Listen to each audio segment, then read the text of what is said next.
Pernah dengar orang bilang, wah dia memang jenius dari lahir. Atau, aku nggak sepintar dia, otaknya beda. Kalau iya, selamat, kamu baru saja mendengar salah satu mitos terbesar tentang kejeniusan. Banyak orang percaya bahwa jenius adalah semacam hadiah dari langit. Entah kamu lahir dengan otak super, atau ya sudahlah, cukup puas jadi orang biasa. Tapi tunggu dulu, apa benar kejeniusan itu bawaan lahir? Kalau kamu telusuri lebih dalam, ternyata kejeniusan itu bukan soal bakat alami, tapi lebih ke pola pikir.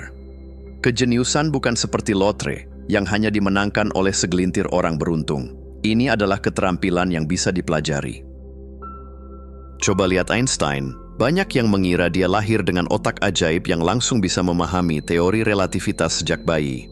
Padahal, dia baru mulai bicara di usia 4 tahun, dan ada guru yang bilang dia tidak akan sukses dalam hidup.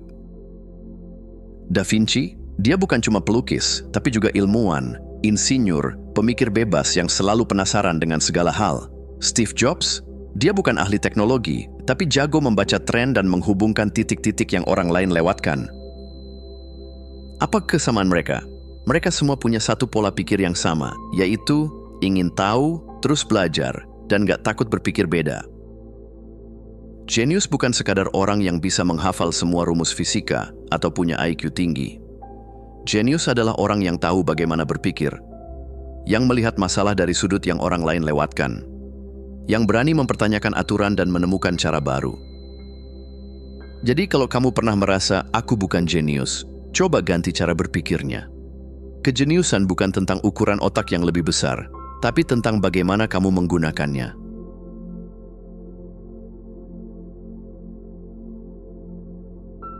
Pernah merasa seperti kamu belajar banyak hal, tapi tetap nggak bisa menghubungkan semuanya? Misalnya, kamu tahu teori ekonomi dasar, sedikit tentang psikologi, dan pernah baca artikel tentang strategi bisnis, tapi semuanya terasa seperti kepingan puzzle yang nggak nyambung. Nah, ini masalahnya. Kebanyakan orang belajar dengan cara menghafal fakta terpisah, bukan memahami bagaimana semuanya saling berhubungan. Di sekolah, kita diajarkan banyak fakta. Tahun berapa Perang Dunia Kedua berakhir? Siapa penemu lampu pijar? Apa ibu kota Brazil? Semua itu bagus buat menang kuis, tapi apakah membuatmu lebih pintar? Para jenius gak sekadar mengingat fakta, mereka mencari tahu kenapa sesuatu terjadi, bagaimana hal itu berhubungan dengan hal lain, dan pola apa yang bisa mereka lihat. Bayangkan kamu belajar tentang ekonomi. Jangan cuma menghafal bahwa inflasi adalah kenaikan harga barang dan jasa. Coba pikirkan, gimana inflasi memengaruhi pola belanja masyarakat? Apa hubungannya dengan psikologi manusia? Bagaimana perusahaan menyesuaikan strategi bisnis mereka saat inflasi naik? Para jenius melihat dunia sebagai sistem yang saling terhubung. Mereka nggak membatasi diri pada satu bidang saja, tapi mencoba menghubungkan titik-titik di berbagai area. Einstein misalnya, dia nggak cuma paham fisika, tapi juga filosofi dan musik. Dan itu membantunya dalam cara berpikir. Mulai sekarang, setiap kali kamu belajar sesuatu, coba hubungkan dengan 3 hal lain dalam hidupmu. Misalnya, kalau kamu baca buku tentang strategi militer, pikirkan, gimana prinsip ini bisa diterapkan di dunia bisnis? Apa ada kesamaan dengan cara seorang atlet berpikir? Bagaimana ini bisa membantumu dalam mengambil keputusan pribadi? Lama-lama, kamu bakal mulai melihat dunia dengan cara yang berbeda. Bukan sebagai tumpukan fakta yang terpisah, tapi sebagai sistem yang saling terhubung. Dan itu adalah cara berpikir para jenius.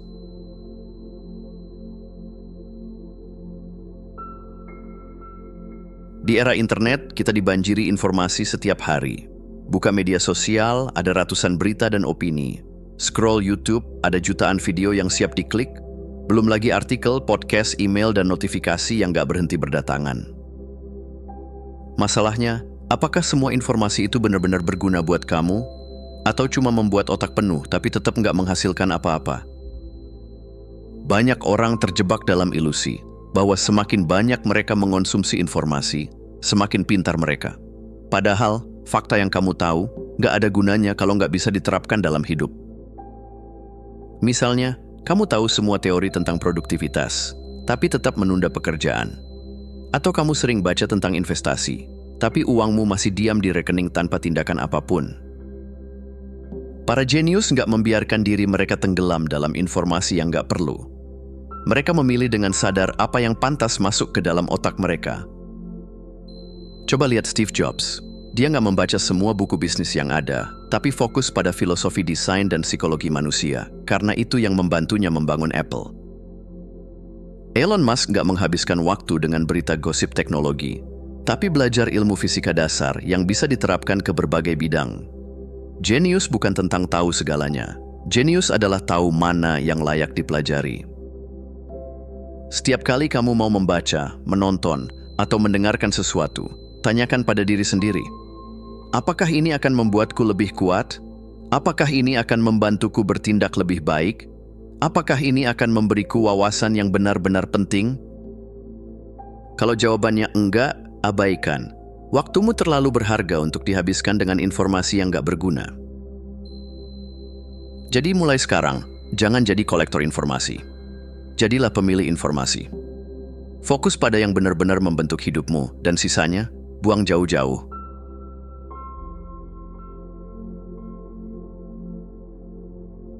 Pernah nggak kamu lihat seseorang yang selalu beruntung? Mereka seperti tahu tren sebelum orang lain sadar. Mereka mulai bisnis di waktu yang tepat, berinvestasi sebelum harga naik, atau mengambil keputusan yang kemudian terbukti brilian. Itu bukan kebetulan. Mereka tidak hanya bereaksi terhadap dunia, mereka membaca polanya dan memprediksi masa depan. Kebanyakan orang hidup dengan prinsip, jalan aja dulu, lihat nanti. Sementara itu, para jenius seperti Napoleon, Tesla, dan Steve Jobs bisa melihat ke depan. Napoleon tahu bahwa medan perang bukan hanya soal kekuatan, tapi juga psikologi lawan. Tesla memprediksi era listrik ketika orang masih sibuk dengan lilin. Steve Jobs melihat bahwa komputer bukan hanya untuk insinyur, tapi bisa menjadi alat pribadi yang revolusioner. Mereka semua punya satu kesamaan, yaitu mereka membaca pola. Dunia ini sebenarnya penuh dengan pola berulang. Sejarah, ekonomi, teknologi, bahkan hubungan manusia, semuanya punya ritme tersendiri. Misalnya, kalau kamu lihat tren teknologi, setiap inovasi besar diawali dengan skeptisisme. Mobil dulu ditertawakan, internet dianggap mainan, dan sekarang AI pun diragukan. Tapi kalau kamu lihat polanya, jelas. Teknologi baru selalu diremehkan sebelum akhirnya mengubah dunia. Dengan memahami pola ini, kamu bisa melihat kemana arah dunia bergerak sebelum orang lain sadar. Mulai sekarang, biasakan untuk memperhatikan pola di sekitarmu. Dalam bisnis, apa tren yang mulai naik? Apa kebiasaan konsumen yang berubah? Dalam hubungan, bagaimana pola komunikasi memengaruhi hasil akhirnya? Dalam kehidupan pribadi, apa kebiasaan kecil yang selalu mengarah pada keberhasilan atau kegagalanmu? Semakin sering kamu melatih kemampuan ini, semakin tajam instingmu dalam membaca masa depan. Dan saat orang lain masih bingung, kamu sudah tahu langkah apa yang harus diambil.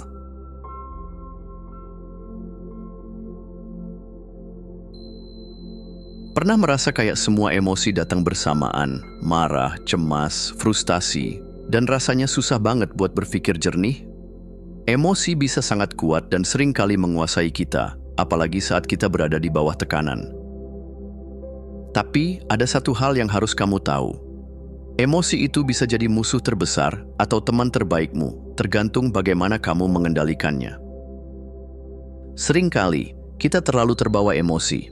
Ketika marah, kita bikin keputusan yang akhirnya kita sesali. Ketika cemas, kita malah terjebak dalam kebimbangan yang gak ada habisnya. Emosi bisa mengaburkan penilaian kita dan membuat kita bertindak impulsif. Pikirkan saja, para pemimpin besar dan jenius gak pernah membiarkan emosi menguasai mereka. Mereka tetap tenang saat krisis, melihat situasi dengan jelas, dan membuat keputusan yang bijaksana. Bayangkan kalau kamu ada di posisi Elon Musk, yang harus membuat keputusan besar untuk masa depan Tesla, atau seperti seorang jenderal di medan perang yang harus mengambil keputusan hidup dan mati. Mereka nggak bisa lari dari tekanan, kan? Tapi, yang membedakan mereka adalah kemampuan untuk tetap tenang dan fokus, meskipun emosi sedang menggebu. Kekuatan sesungguhnya adalah ketika kamu bisa tetap jernih di tengah kekacauan. Ini bukan soal menekan emosi, tapi lebih pada memilih kapan harus merasakannya dan kapan harus melepaskannya. Gampangnya kamu bisa mulai dengan latihan kecil. Setiap kali emosi datang, marah, cemas, stres, coba berhenti sejenak dan tanyakan pada dirimu. Apakah emosi ini berguna sekarang? Apakah keputusan yang akan aku buat berdasarkan perasaan atau fakta? Apa yang akan aku rasakan 10 menit, 1 jam, atau 1 hari lagi jika aku mengikuti emosi ini? Dengan bertanya seperti ini, kamu memberi ruang untuk berpikir lebih jernih dan gak terjebak dalam reaksi instan. Kejernihan adalah kunci untuk bertindak dengan bijak dan menghadapi situasi dengan kepala dingin. Jadi kendalikan emosi, bukan sebaliknya. Saat kamu bisa menguasai dirimu, dunia pun akan terasa lebih mudah dihadapi.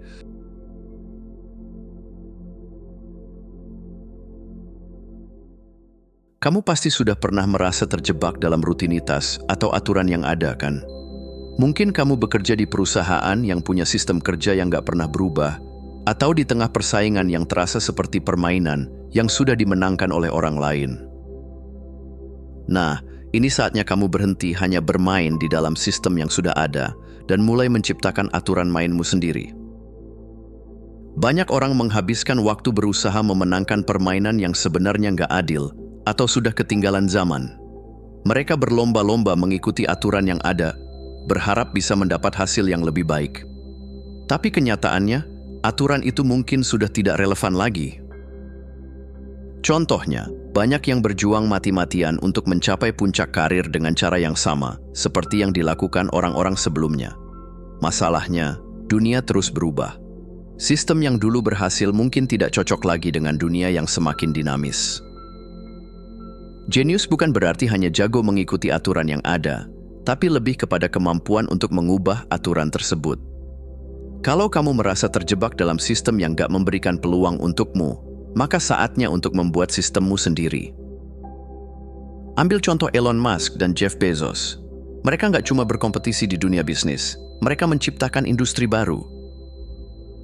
Elon menciptakan Tesla untuk merubah cara orang melihat mobil listrik, dan Bezos dengan Amazon mengubah cara kita berbelanja. Mereka nggak berusaha mengalahkan pesaing, mereka membuat pesaing menjadi tidak relevan dengan menciptakan dunia baru. Ini adalah pertanyaan yang bisa mengubah cara kamu melihat dunia. Nggak ada gunanya terus mengikuti aturan yang sudah ada. Alih-alih berusaha mengalahkan pesaing, coba pikirkan cara untuk membuat mereka nggak ada dengan menciptakan sesuatu yang baru dan lebih baik. Apa yang bisa kamu lakukan untuk mengubah industri, pekerjaan, atau bahkan kehidupan pribadimu dengan cara yang belum pernah dilakukan orang lain? Jadi, mulailah berpikir di luar kotak dan buat aturan mainmu sendiri. Dunia ini luas, dan kamu punya kekuatan untuk merancang jalurmu sendiri. Terima kasih sudah menonton. Jangan lupa untuk klik tombol like, subscribe, dan tinggalkan jejak di kolom komentar. Kami sangat menghargai setiap dukungan dari kalian. Semoga hari-hari kalian menyenangkan, dan sampai jumpa di video selanjutnya.